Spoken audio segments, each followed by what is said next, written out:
আসসালামু আলাইকুম। ডাক্তার হওয়ার পরে সবথেকে বেশি যে প্রশ্নটা আমরা শুনেছি সেটা কি জানেন? প্রশ্নটা হলো, "স্যার আমার বাচ্চা খেতে চায় না। কি করব?"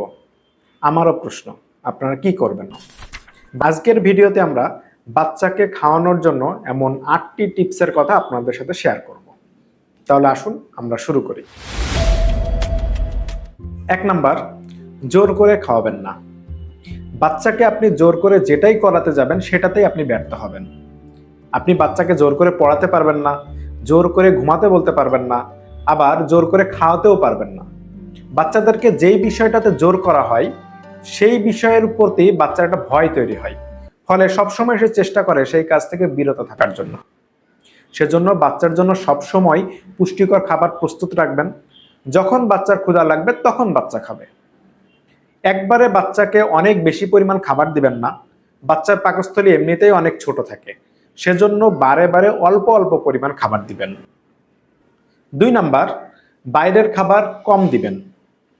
বাইরের যেসব খাবারগুলো আছে, বিশেষ করে চকলেট, চিপস বা কেক, এইগুলোতে অনেক বেশি পরিমাণ প্রসেসড সুগার এবং ফ্যাট থাকে। এই প্রসেসড সুগার এবং ফ্যাট আমাদের ক্ষুধার সেন্টারকে বাধা দেয়। এছাড়া এই প্রসেসড ফুড যেগুলো আছে এইগুলো খেলে ডোপামিন নামে এক ধরনের হরমোন রিলিজ হয়। এই ডোপামিন একটা আলাদা প্লেজার দেয়। যখন কোনো বাচ্চা এই প্রসেসড খাবারের কারণে অতিরিক্ত পরিমাণ ডোপামিন পাচ্ছে, তার মানে সে অতিরিক্ত পরিমাণ প্লেজার পাচ্ছে, তখন সে স্বাভাবিক খাবার সাধারণত খেতে চাবে না। ৩ নাম্বার, পুরস্কার বা রিওয়ার্ড দিন। বাচ্চাকে স্বাভাবিক পুষ্টিকর খাবার গ্রহণ করার জন্য আপনি এই ডোপামিনকেই কাজে লাগাতে পারেন। বাচ্চাকে শর্ত দিতে পারেন যে তুমি যদি ৫ দিন এই ফলমূল বা শাকসবজি বা ডিম বা পুষ্টিকর খাবার যদি তুমি গ্রহণ করো, তাহলে তুমি যে জিনিসটা পছন্দ করবা ৫ দিন পরে আমি তোমাকে সেই জিনিসটা দিব। এতে করে বাচ্চা ওই যে তার পছন্দের জিনিসটা পাওয়ার জন্য হলেও সে ৫ দিন তার পুষ্টিকর খাবার গ্রহণ করার জন্য চেষ্টা করবে। এছাড়া বাচ্চা যেটা পছন্দ করে সেটা করার জন্য বা সেটা পাওয়ার জন্য তাকে শর্ত দিন যে তোমাকে শাকসবজি বা ফলমূল বা ডিম, এই পুষ্টিকর খাবারগুলো তোমাকে এতটুকু পরিমাণ খেতে হবে। এতে করে ওই জিনিসটা পাওয়ার জন্য বাচ্চার প্রতি একটা আগ্রহ জন্মাবে, তাহলে তো আমাকে এই খাবারগুলো খেতে হবে। তখন সে আস্তে আস্তে সেই খাবারগুলোর প্রতি অভ্যস্ত হওয়া শুরু করবে। ৪ নাম্বার, নিজেদের খাদ্যাভ্যাস ঠিক করুন। বাচ্চার খাদ্যাভ্যাস ঠিক করার আগে আপনাদের নিজেদের খাদ্যাভ্যাস ঠিক করতে হবে। আপনি বার্গার, পিৎজা বা বাইরের কোনো খাবার খাবেন এবং বাচ্চাকে বলবেন তুমি ফলমূল খাও, তুমি শাকসবজি খাও, এইটা হবে না। আপনাকে বাচ্চার সামনে ফলমূল, শাকসবজি বা পুষ্টিকর খাবার বা ডিম যে কোনো একটা জিনিস খেতে হবে। খাওয়ার পরে এমন একটা এক্সপ্রেশন দিতে হবে যে আপনার কাছে অনেক ভালো লাগছে, ওয়াও ইয়াম্মি টাইপের একটা এক্সপ্রেশন।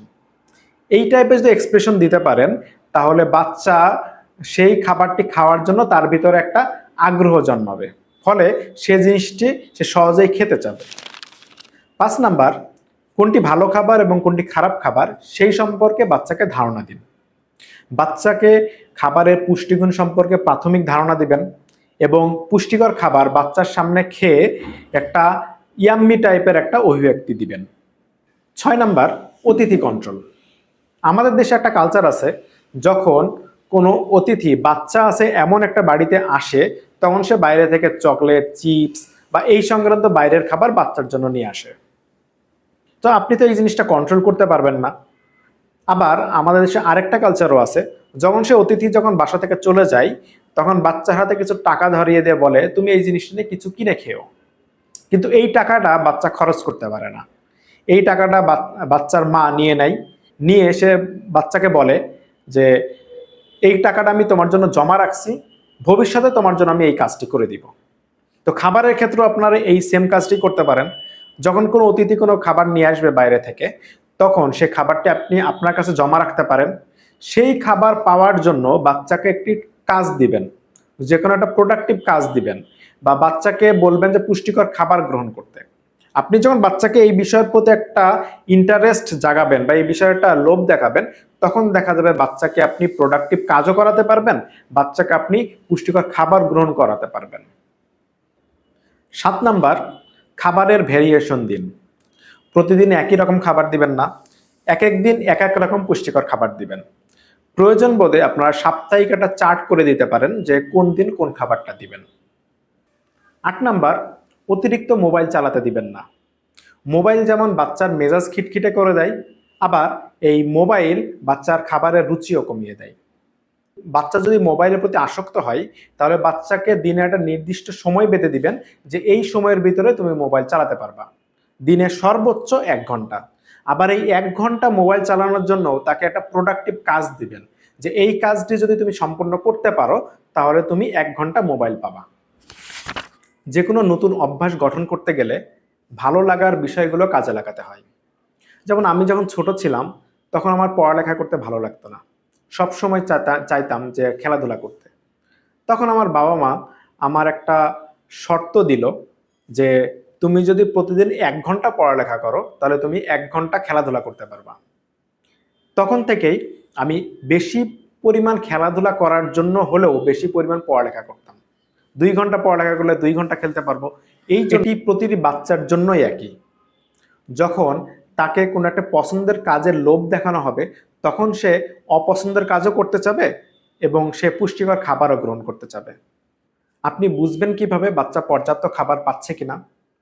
নবজাতকের ক্ষেত্রে দৈনিক যদি 6 থেকে 8 বার প্রস্রাব করে তাহলে বুঝবেন বাচ্চা পর্যাপ্ত বুকের দুধ পাচ্ছে।